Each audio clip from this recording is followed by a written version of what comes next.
반갑습니다. 우리 7월 28일 우리 새벽 예배를 우리 온라인으로 하나님께 드리도록 하겠습니다. 제가 잠깐 기도하고 우리 하나님의 말씀 상고하도록 하겠습니다. 하나님 감사합니다. 오늘 하루의 시작을 기도로 말씀으로 시작할 수 있는 은혜 주심 주님 감사합니다. 오늘 하나님의 말씀 앞에 온전히 설 때에 말씀으로 충만해지고 성령으로 충만해지고 하나님의 영으로 충만해지는 은혜의 시간이 될 수 있도록 성삼위 하나님이 임재하시고 주장하여 주시옵소서. 예수님의 이름으로 감사하며 기도합나이다. 아멘. 오늘 우리 마태복음 1장 17절 말씀 우리 한 절을 우리 다 같이 한 목소리로 합독하겠습니다. 그런즉 모든 대수가 아브라함부터 다윗까지 14대요 다윗부터 바벨론으로 사로잡혀갈 때까지 14대요 바벨론으로 사로잡혀간 후부터 그리스도까지 14대더라. 아멘. 우리 오늘 28일 기도 시점 말씀 제목은 언약의 계보입니다. 너무나 중요한 말씀인 거죠. 하나님의 언약이 전달되어 온 이 계보, 이 언약의 흐름과 대열 속에 있었던 사람들이 받은 하나님의 은혜가 얼마나 큰 겁니까?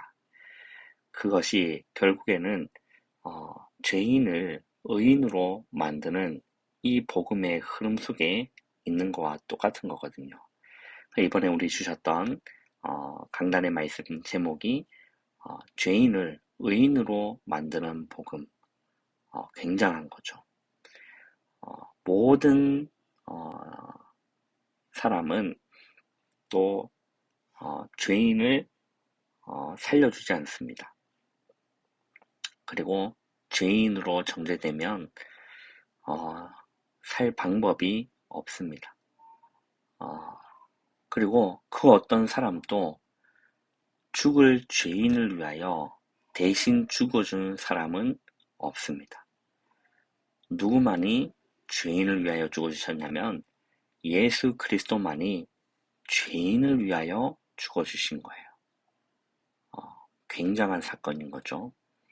여러분이 이 언약과 이 복음의 흐름과 대열 속에 있다는 자체가 얼마나 큰 축복인지 여러분 깨닫고 발견하는 은혜가 있기를 주님의 이름으로 축원합니다.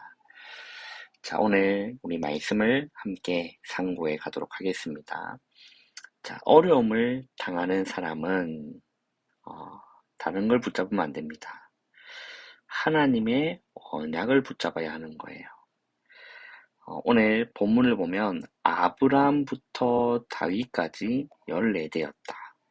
그리고 다윗부터 바벨론까지 또 14대였고요. 그리스도가 오실 때까지 14대였습니다. 어떤 일이 있어도 언약 가진 사람은 반드시 살아남는다는 겁니다.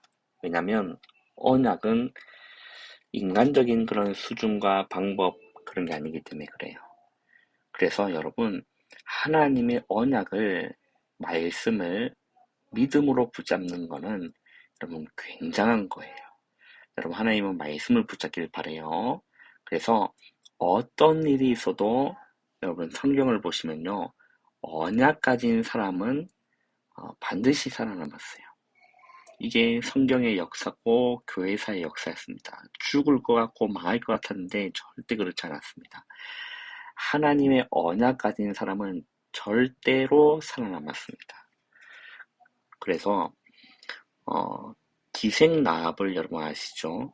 그리고 이방 여인이었던 룻이 이 언약의 대열 속에 들어왔던 것처럼 여러분이 이 대열에 있다는 것은 기적이라는 거예요.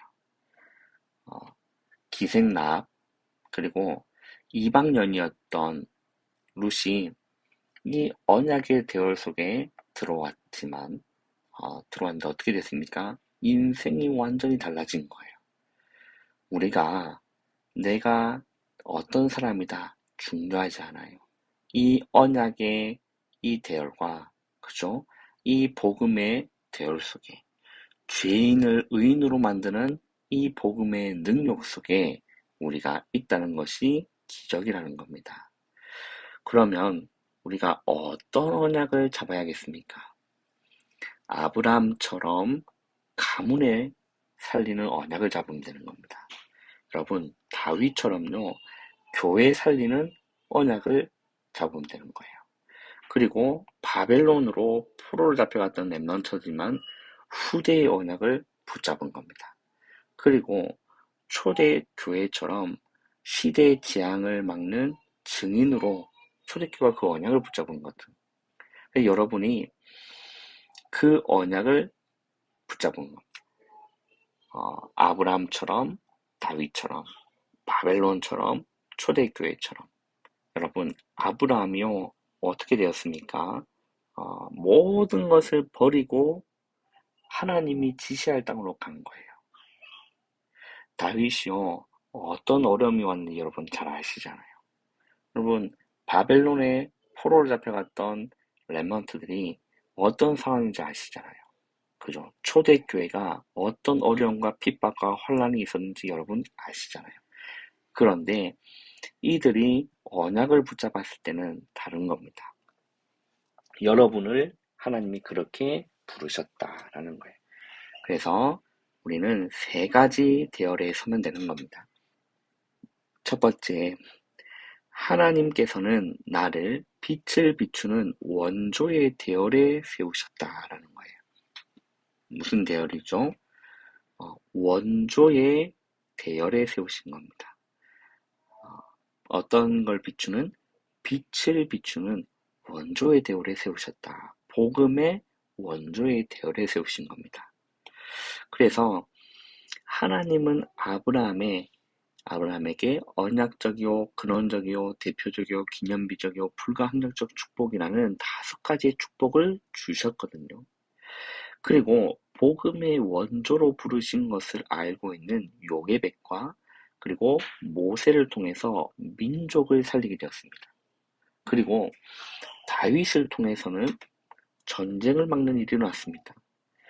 여러분은 원조의 축복을 받은 증인의 대열에 서 있다라는 거죠. 이걸 여러분 기억하셔야 되는 겁니다. 그리고 두 번째는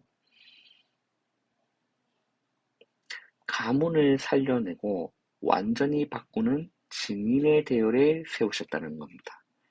자, 원조의 대열뿐만 아니라 하나님이 여러분을 가문을 살려내고 완전히 바꿀 증인의 대열로 세우셨다는 거예요.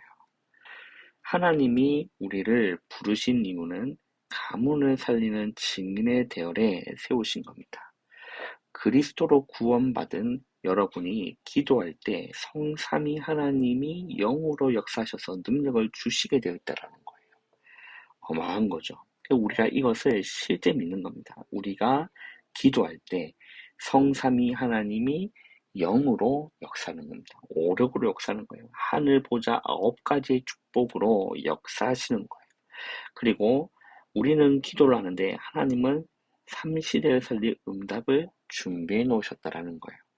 그러니까 하나님이 나를 신앙의 원조요, 가문 살릴 증인으로 부르셨음을 여러분 꼭 기억하셔야 되는 거예요. 그러니까 여러분, 어려움이 왔다. 가정에서 또 가문에서 또 사회생활하는데 어려움이 왔다. 나는 빛을 비추는 죄송합니다. 빛을 비추는 원조의 대열이요. 가문을 살려내고 완전히 바꾸는 증인의 대열이다. 여러분, 가정의 핍박과 어려움이 왔다. 여러분, 진짜 복음의 능력을 나타낼 증인으로 하나님 증거 주시는 시간표로 기회로 삼으시면 되는 거예요. 왜냐하면 하나님은 그 일을 통해서 진짜 이 복음이 얼마나 큰 능력이 있는 거에 대한 증인으로 보여주시기 때문에 아무리 무너진 죄인이라도 의인으로 만들 수 있는 이 복음의 능력이 얼마나 대단한지.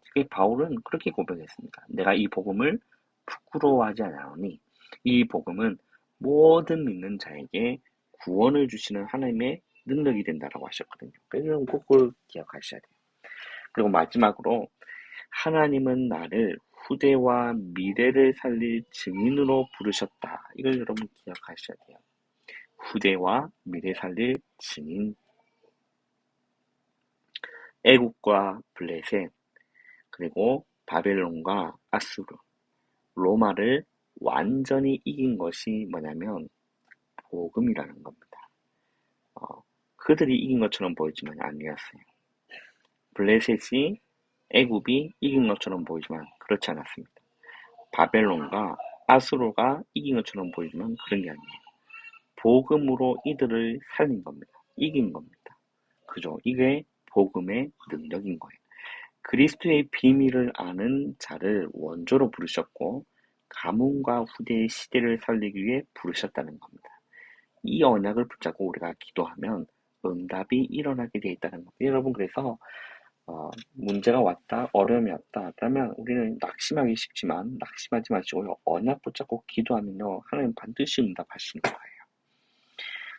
자, 강대국은 흑암에 빠져 있고 많은 사람은 멸망의 길로 가고 있으며 우상 숭배 속에 빠져서 죽어가고 있다라는 거예요.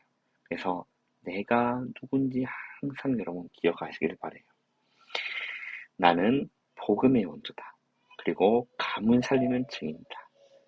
세계와 후대를 살리는 증인. 이걸 여러분 꼭 기억하시고 정말 하나님의 이 복음의 언약의 대열 속에 여러분 오늘 또 믿음으로 고백하시고 그 대열 속에 들어가시기를 주님의 이름으로 축원합니다.